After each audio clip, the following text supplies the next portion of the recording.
Hello, everybody. It's Justin Case of American Newscape, joining our friend and media personality, Jerry Maldonado, back for another installment of Meatball Perspectives, and Jerry has the meatballiest perspective of them all. Hello, Jerry. Hey man, I'm still trying to figure out my Gumby look that you gave me. We're going to coin the phrase Gumby on my hair. Okay. It's sticking to the left and sticking to the right. Well, I don't. No offense meant by that. I always liked Gumby. I never quite understood him, but Yeah, as a kid, I he liked him. scared me. I was like, why is he green? Well, What's the better. point? I couldn't get that perspective with the green thing. Then my kids started watching Teletubbies, and I really got crazy. You were more confused. All right. I'm not doing that. All right, Jerry, you wanted to talk about connections, and I think that's an interesting starting point. So, what do we need to know about connections? Well, first, what we need to know, I got to pay homage to a dear friend. John Baisley, you ever heard of him? Or Balsley? Have you heard of that man? I don't think so, Jerry. Oh, he's dead. I'm sorry. He passed Well, away long time ago. Well, what John did, he saved my life. And John was the inventor of a stepladder. I mean, I have stepladders all over my house. I don't, I'm a hefty 5'5", so I can't reach half the stuff in this new place, and it's up 7 feet. And John invented this about 100 years ago. Thank you, John, for all those little people in the world. And I'm grateful for all that you've done with that little piece of wood. Now that is part of my daily life. part of my life, from a different perspective, is you haven't lived until you've hit your head on a ceiling fan. Yes, and you have that problem, and I'm grateful that I don't have to worry about that. And I'm grateful to be 5'5" and little, and I never have to duck. I just walk. I never have to worry about anything. I never have, even though everybody in my family is over 6 feet. I don't get it. I keep asking my mom, "What did you do?" And she didn't not telling me, so I'm not going to go to there. You, so All that right. all right, connections Go and ahead. step ladders. No, go ahead. I interrupted you. I had some feedback on my way this time. Okay, connections and feet and step stools and ceiling fans. Oh my! Now, what do we And need? Gumby. And Gumby. Yeah, sorry about that. I'm not really sorry, but But I mean, there's so many programs out there now about connection, living in the moment, and all these things that will help us so-called align with our desires. And basically, it boils down to you manipulating the energy to conform to bring it to you. Um, Einstein was basically, they categorized him as the closest resemblance to creation next to God, himself. And he had a great set of words that few people understand because they're in the physics kind of esoteric level. He said the field is the sole governing agency of the particle. To any neophyte, myself included, mind you, how I understood that quote was I defined the words. And few people do that now. We all speak in acronyms and thumbs and all kinds of pictures now. We don't really check the dictionary. But my objective with people is if you don't understand something, look it up. Look it up because it'll blow you away what this man was trying to tell us. He said the field is the sole governing agency of the particle. On a quantum level, a physics level, what is the field? And this is what we all have. This is the power. This is the God within us that they say in Genesis 1. But the field is the kingdom, the realm. They say in Scripture, the kingdom of God is within you. Yes, we've all heard that. This is what Einstein is talking about. Because the field, the energy, is the sole governing agency of the particle. What that means is energy runs the show. It creates matter. So all we have to do as little humans in creating this 3D world out there is to set our mind on what we desire and connect to the feeling, hence the energy of already having that particle. In other words, matter. Well, we are composed, which is quite amazing. Atoms, fine. We are covered in atoms. Everything is Everything around us is atoms. It's a composition of atoms, which is matter. We have 10 to the 27th power. That's billion, billion, billion, billions, almost trillions of atoms inside of us connecting to the atoms so-called outside of us.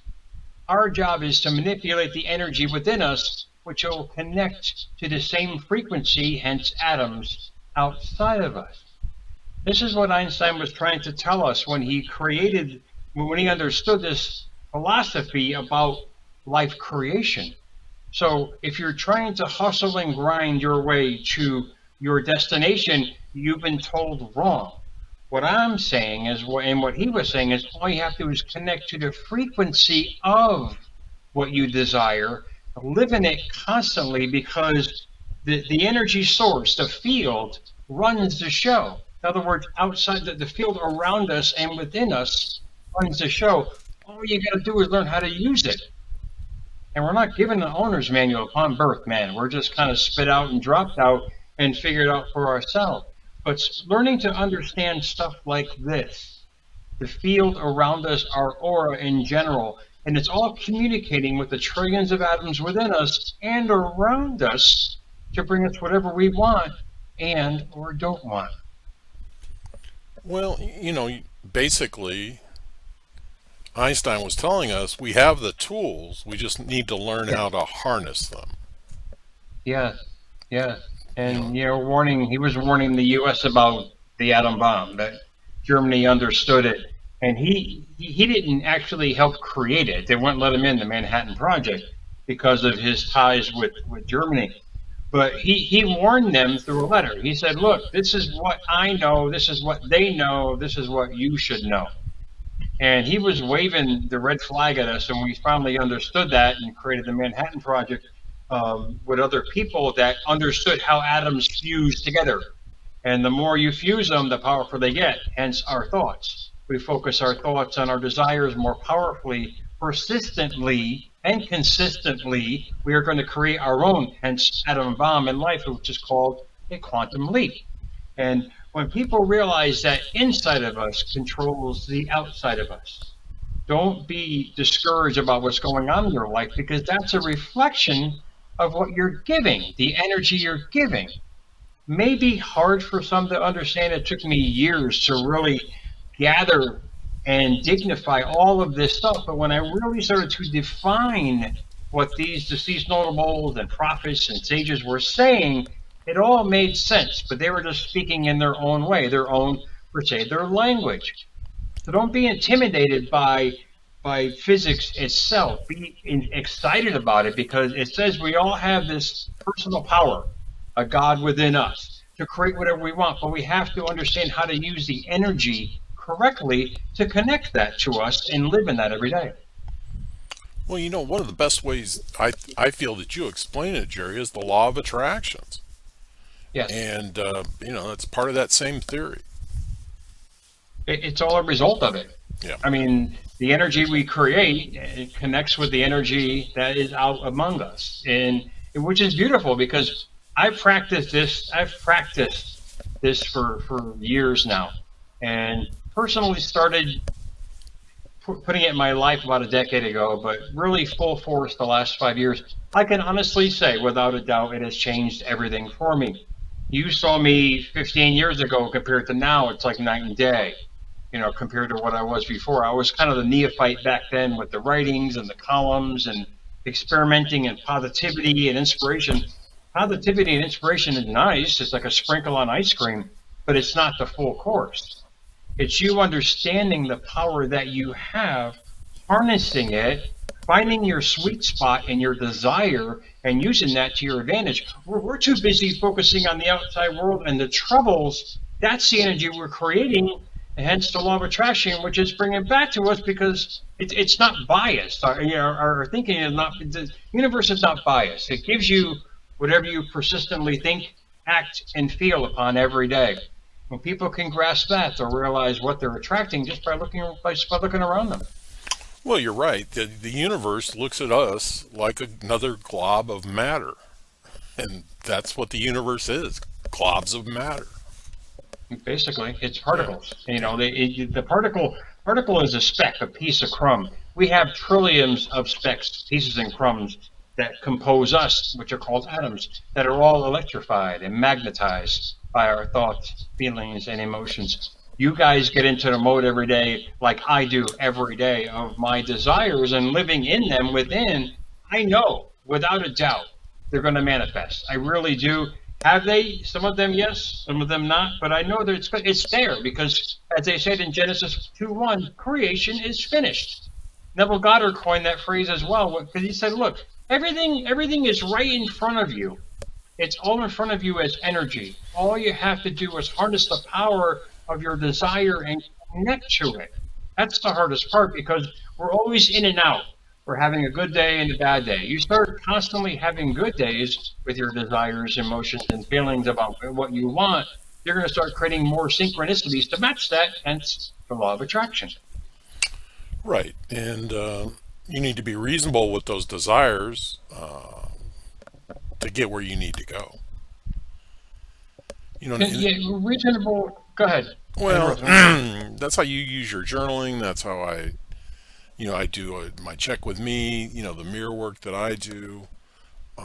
It's all related, and it's all energy. It's all energy. You've really grasped that perspective on energy now. You yourself, and I've understood it, but haven't. I just, as I said, like 5 years ago, really grasped it as part of my being every day, and it's really changed everything in my life. But you brought up a couple of great points about that as far as harnessing it and letting it empower you. Your desires have to be not logical, but illogical. Because you have to be, because logic will get you from A to B. When you're illogical with your thoughts, in other words, your desires are so big in your realm of thinking, that's stepping out of the box. That's that coined phrase. You're stepping out of the box. You're truly desiring what you truly want. Doesn't matter what it is. When you truly desire something, you've left the logic. You've figured out from A to B. You're not. You're just going to be illogical and really think about it and invoke it with all your being every day. That's when you start creating the so-called miracles in your life, because you basically just use the law of attraction in action for your favor instead of using it against you by what you've been fighting and hustling about all your life. You're realizing, wait, it's always been this paradox that we've been taught, left and right and center. Just about you moving forward, straightforward what you're thinking in your desires, and you're gonna follow through with it. Right. And going back to a previous topic, don't let the distractions do you in. Oh God, I monitor. I love this. On my last show, I call myself the biggest science project. I'm literally invoking this every day and monitoring, trying to monitor every one of my thoughts. I mean, there were 60 to 70,000. Do I do it perfectly? Hell no. But what I'm trying to do in this science project of me, the America's Mentor, whatever you want to call me, Meatball, whatever it is, I am so infatuated with how the universe works. It's passion, it's love, it's everything rolled into one little happy fuzzball that we have a chance to play with. We really do. It's not biased, but it's us putting a commitment together with ourselves, making a commitment, making a conscious choice, becoming illogical, say, damn it, I deserve this. I want this. This is my life. This is what I've always dreamt about. Your imagination is the starting point. It's creation. It's the field that Einstein was talking about. The more you stay in that field, that so-called illogical field that we were told not to go in as kids, you'll never have that. You'll never be that. So therefore, you were conditioned not to believe in the so-called illogical thing that you desire in life. It's up to you to make the choice. For me, I'm completely illogical. Not delusional, but illogical. Well, delusion is believing that the romper room lady will see you through her magic mirror. Oh yeah, I mean unicorns and fairy dust. I mean There you seriously, go. but I'm talking about your desires. I'm talking about people's dreams and what they want. I mean, to me, I mean, that's not logic. That's you in that mindset. You put that mindset to work with your feelings, emotions, actions, and whatever you're doing every day, monitoring your conscious thought every day and understanding what you're bringing. Why? Because, like you said, the mirror effect. If you look into a mirror and you smile, it's going to show you a smile. Life is going to show you not what you see, but what you are on the inside. This is what people fail to realize. If life is only giving you what you are, and what you are is inside, how you feel about life, what you see on the inside about life. So when you change, you don't have to change who you are, but change the picture, change the perspective, change your logical mind to illogical about your dreams. Live in that every day. Watch the synchronicities that are going to happen in your life. This is what I mean about observation. When you start seeing the little things happening and get past all the distractions like stress, life, traffic, who gives a crap what's going on around? You get past that, you're going to start seeing the little things that'll give you confidence to focus more on the big things. Well, people have always asked me, I use that face in the mirror, and I have for a very long time. But they ask me, what are you doing? I'm checking with me. Well, what does that mean? I'm making sure I'm on the same page. What does that mean? I'm making sure that I'm focused. And that's what moves me And forward. you bring up a great word, focused. I mean, very few of us, a lot of us have the mind of a gerbil. We're Well, in and out. yeah, Seriously, I mean, we that's from are. distraction. Yeah, that's Absolutely. from distraction. Yeah. That's why it's so imperative. I mean, that you constantly practice it, because when you practice it, the unnatural is going to become natural. And that's all I've been doing with this lifelong science project of attracting my true desires and then sharing them with my audience and your audience and whatever audience I'm on to say, look, it's all doable. But if you take a committed effort to it, very few people will commit to it because they hit one speed bump. Oh, it's not going to work. Of course not, Meatball. You just said it's not going to work. Point being is you have to keep focused, because if you're hitting speed bumps, that means you're going in and out of the field. You're thinking about it passionately and letting go of it. If Right. you start thinking of it that way, obstacles are just an awakening of you to focus more on that desire. Do more mirror effects on the outside. See what you're attracting. When you see what you're attracting, you'll see how you're acting. Well, and consciously be aware of what's setting you back, because we all, as you stated, we're all evolving in this process. I mean, every once in a while we're going to take a step back, and it's these habits. It's not work for us. It's just the habits that we implement. Oh yeah, We've those developed these. habits. Go ahead. Well, we've developed those habits over the Yeah. course of years, and the reason they become habits is they work for us. Hmm. Well, like I said, habits can be changed. We have these habits on a physical level can be changed, but habits on a mental level are harder to change. You got the storehouse of the mind, the subconscious mind, which is like a Xerox copy machine, redoing all those thoughts and events and, all those circumstances that have happened to you just by, the five senses in your life. But if you can change yourself mentally, habitually on a mental level, that's when I realized I knew I understood it, because on a mental level, it's when I change my mentality is when I change my reality. And that's the inside out mantra you guys should be looking at, not the outside in mantra of work hard, strive, hustle, shit, sleep, whatever you want to do. The point being is just it's all an inside job, every single bit of it. And your outside is just the results of your inside job. Well, and I've kind of been blessed, Jerry, because I'm so focused on moving forward. I don't Oh, allow myself any energy to look over my shoulder. I've been we there. are a few. Yeah, we are a few. Yes. I mean, I love meeting people, obviously like you and others like that. There's very few people out there with you have a clear intention in life. You have this fortitude, intention, and like I am, focused on it every day. Not taking life too serious, but have this drive to keep expanding, knowing, growing, and most importantly, evolving. That's what we're supposed to do. We're supposed to create our life, not let life create us. I don't want to be a product of my environment. I want to create the product of my environment. Right. I want to be the person who I've always wanted to be. You start uttering those kind of words because your sentences are seeds. Every single one of them, every word you utter is a seed to that field that I spoke of, that Einstein was telling us about, waving the red flag. This is what you're connected to. Know what you're connecting with. Oh, absolutely. Not you need to design your own life, Ah, your own course, and you are awesome. well, I am, and humble. Yes, indeed. We are. Design is a fantastic. I mean, if I can use the F word, then I'm like, yes, that's what we fail to do. This is what I do every day. I design it in my journaling. My day is designed. I give one page of how I want my day to be. I can tell you right friggin' now, 99% of the time it happens that way. And if it doesn't happen that way, I ask myself, what was I thinking that day? Because in the end, all we want is a purposeful life, a peaceful life, an abundant life.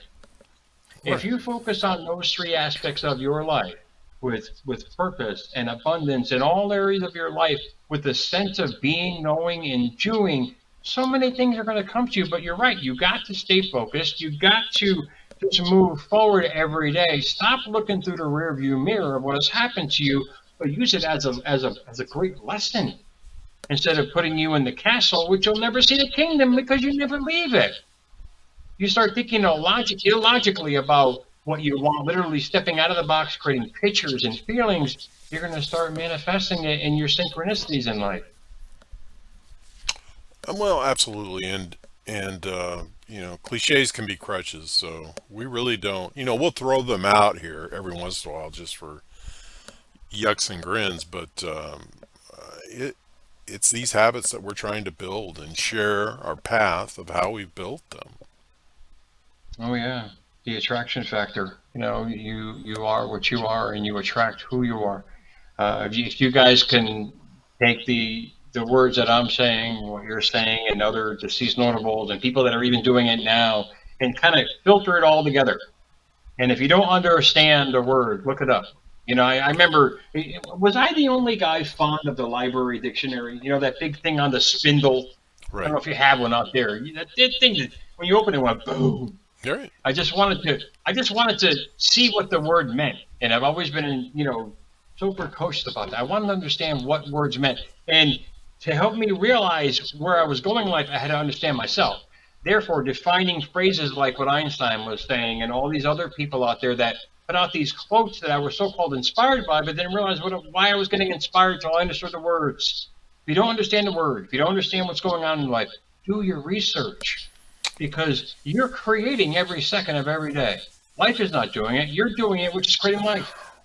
Your 3D world is a reflection of who you are right now. So if it's not going the way you want, find out why. Do the research on yourself and start realizing you're the prize. But how do you want to be opened? How do you want life? What do you want life to give you? Is my question. And I ask that question every day. What do I want to give to life today for it to be given back to me? The law of reciprocity 101.